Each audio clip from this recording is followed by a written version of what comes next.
They don't like to talk. They don't like for me to mention slavery, which is like 200-300 years. They don't like for the white liberals, especially white liberals. We know what the conservatives are all about. They don't like us, but the white liberals especially. I mentioned to them, I have to remind them they had segregation in this country for 100 years. They don't want to talk about that. So I'm saying, when you mention slavery, segregation, all the injustices, the criminal injustice system, all these injustices that are heaped on the African Americans, especially African American males, white liberals don't want to talk about that. I mean, what they want to talk about ain't really relevant. What we need to talk about is what's relevant, and all that stuff is relevant to us. I mean, the fact that they want to sit around and pretend like it didn't happen or it hasn't happened or that was a long time ago and it doesn't make any difference anymore is absolute BS. All right? 2/3 of the time the black people have been in this country, we were enslaved. That's like saying you got two 30-year-old males, except one of them been in jail for 20 years, and you want to compare him to the other 30 years old as though the two of them must be equal because they're both 30. And want to ignore all of that past experience and ignore all of what has happened to that person to shape them into being the kind of person they were, and simply want to go on what you happen to see at a given moment and want to go from there and ignore all the past. I mean, it doesn't work that way. Anytime when you go to the doctor, the first thing the doctor wants to know is what is your history, because that doctor cannot come up with a proper prescription for your ailment without understanding your past. If you go to a psychiatrist, the first thing they want to know is what is your history. All right, because unless they understand what has got you up to this particular point in time, they don't have a snowball's chance in hell of being able to cure you for whatever happens to ail you at this particular moment. All right, it's the same thing as far as black people in America is concerned.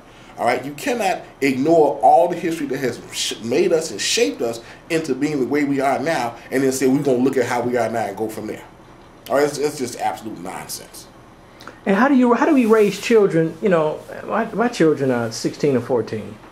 How do you raise children to understand racism does exist? You may not see it, feel it, touch it, smell it, but you have to be aware of it historically and in the present, so you can get around these racist hurdles, so you can be successful in this society where you're rewarded for being a good Negro. And if you're a strong, a challenging the system Negro, well, they marginalize those Negroes like me. Well, I think as parents, the first thing we have to do is to develop our level of education and sophistication to the point that we can recognize and be able to identify elements of racism that have been dealt with in a subtle way that the average person would not be able to identify or call it what it is. I think the first thing, that's the first responsibility we have as parents, and then once we have developed that skill, we need to be able to sit down with our children and look at TV with them. I remember when my daughter was coming up, and my daughter's like 31 now. All right, so when she was coming up, the raps was first getting started and so forth and so on, and I remember a friend of mine asked me, did I listen to rap? I'm like, I don't listen to that crap. That's my kids' music. And he said, well, you need to listen to it so you know what she's listening to. And I started listening, we started looking at raps together on Friday night, when I would go to the show, we would look at TV. I'm sitting up constantly trying to point out things to her that dealing with racism and so forth and so on, so that she would develop a habit of being analytical when she looked at TV, when she looked at movies, when she listened to music, that she would have the ability to analyze and actually think about what was being said, as opposed to simply rocking her head and going along with everybody else and being oblivious as to what's actually going on with this stuff. So I think it's once you understand the pattern, it is very, very easy to identify.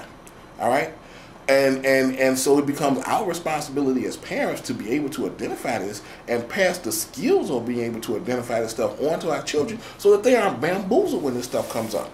So that when they are exposed to this kind of poison, that they can immediately identify it as poison and treat it as such.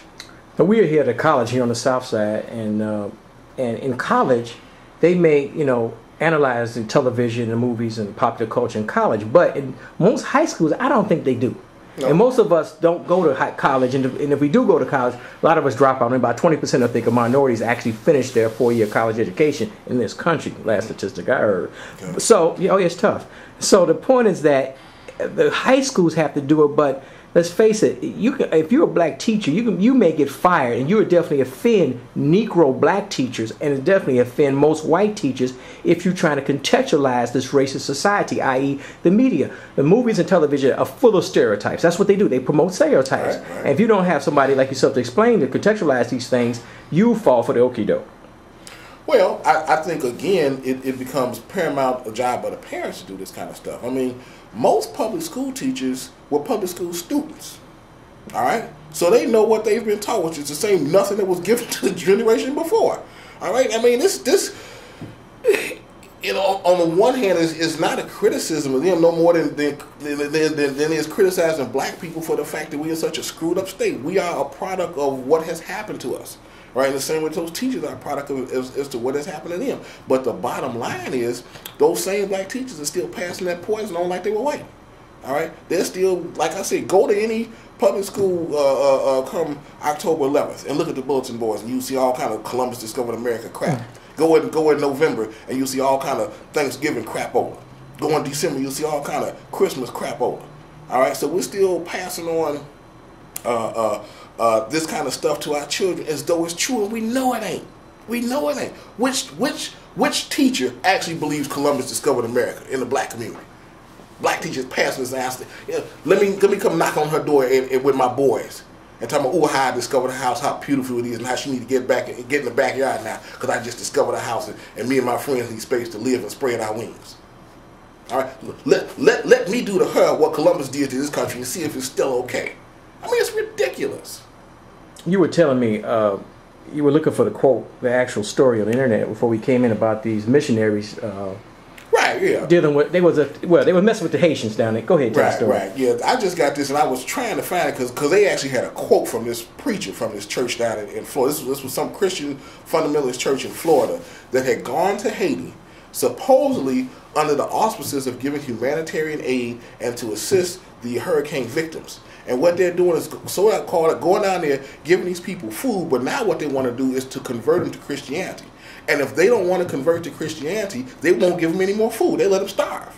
And if they still won't convert to Christianity after denying them food for X number of days, then they get neighborhood thugs to go around and try to beat them up. They tore up their shrines, they urinated on their shrines and so forth and so on, because these people practice Vodun, or what Europeans call voodoo. And because, you know, and this guy, they actually had a quote from this preacher that was saying something like, you know, God obliges us to not feed people who want to, you know, worship Satan or some kind of crazy crapola like this. The point I'm trying to make is that here you got people going to this country under the auspices of giving them aid. Now, if your concern is giving humanitarian assistance, then their religious beliefs shouldn't have jack to do with you feed them and so forth. I mean, what does one have to do with the other? This is a humanitarian issue. This is not but they're going to use this as an opportunity to spread their poison and make more converts to their religious beliefs. In my experience, most Caucasians I've come in contact with, especially the liberal ones, politically liberal ones, are paternalistic. And if they can help you, they see you as less than, you the poor little black kid, a poor little black person, you pitiful, they'll help you. But they see you as a smart Negro or uppity Negro, they have nothing to do with you. Well, again, you have racism manifests itself in various ways and forms. Typically, we have been programmed by the media when we talk about racism and white supremacy. We want to think of the Ku Klux Klan, we want to think of the Nazi Party, we want to think of the skinheads. Well, that is one dimension of racism and white supremacy. All right, but in addition to that, you got all other kinds of races. You have paternalistic races. You have what I call benevolent races. You have a variety of different types of racist personalities. And racism and white supremacy is at the root of all this, but it manifests itself in different ways. And so we simply need to be cognizant and conscious of this stuff so we can recognize this stuff when we're exposed to it.